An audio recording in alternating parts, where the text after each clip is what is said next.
Alright, my name is Mark and I am going to tie a woolly bugger. And real quick here, I leave a little space at the head here. I finish mine off a little different than some.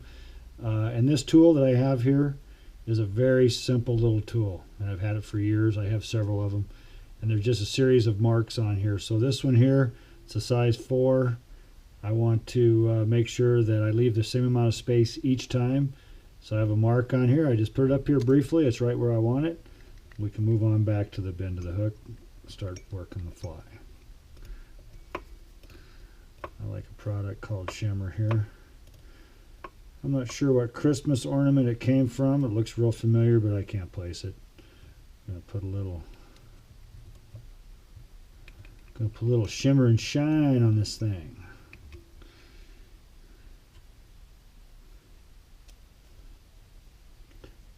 My marabou tail, I like it to be roughly 1 shank length. Some guys like a little more, some guys like a little less.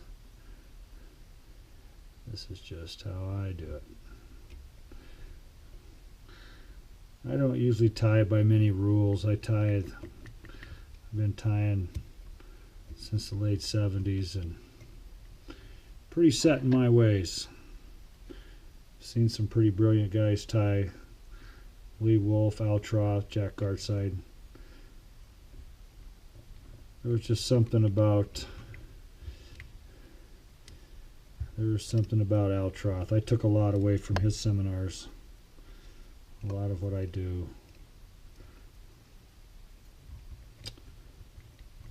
But I try not to talk too much unless it's important. I don't think it's really necessary to go on a half hour about why I use a certain thread color. Make sure your thread's strong enough and the color you like. Period. Problem solved. Little lacquer as you go.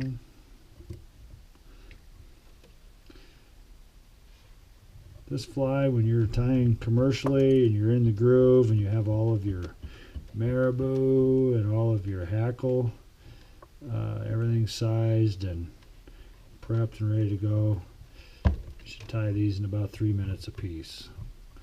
I used to tie about 2,000 dozen a winter of not just woolly buggers but flies, and organization is a huge part of it. I take marabou and I'll fill in front and behind these leads. I don't like to sit here and just fill in with a ton of thread. I can come in here really just a matter of seconds and fill these in.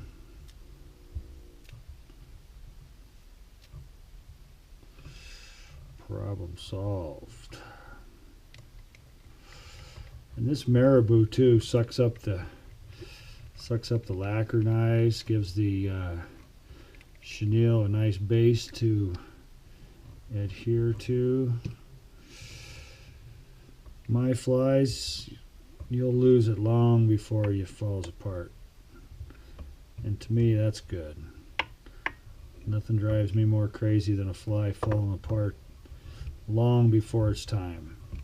Cast it 2 or 3 times, catch 2 or 3 fish, things unraveling on me. Not a fan of that. When I'm tying orders for clients, I tie that fly as if they're going to have it for 5 years.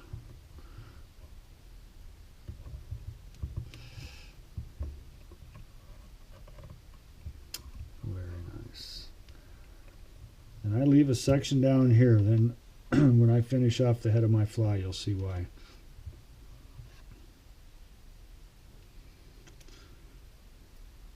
I don't mind leaving a little webbing at the head of my hackle here. Tie this in.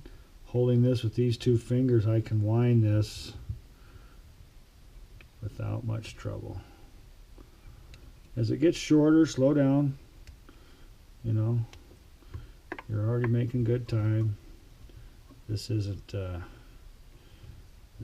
time to get in a hurry. There we go.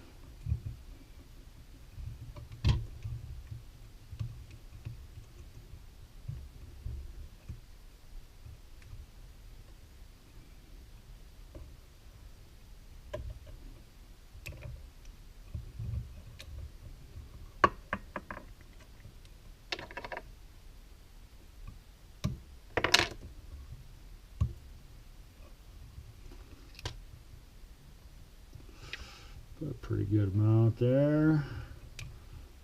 Pull the hackle out of your way. To build a nice head here. More.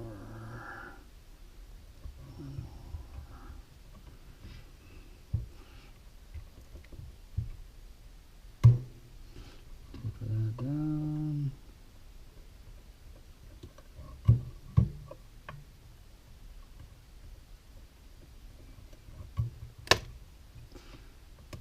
Voila.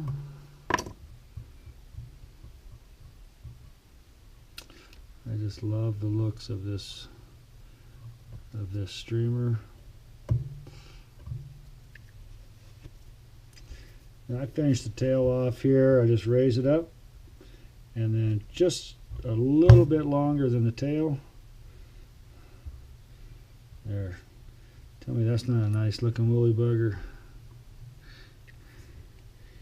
And if you think so, well, I guess we all have an opinion.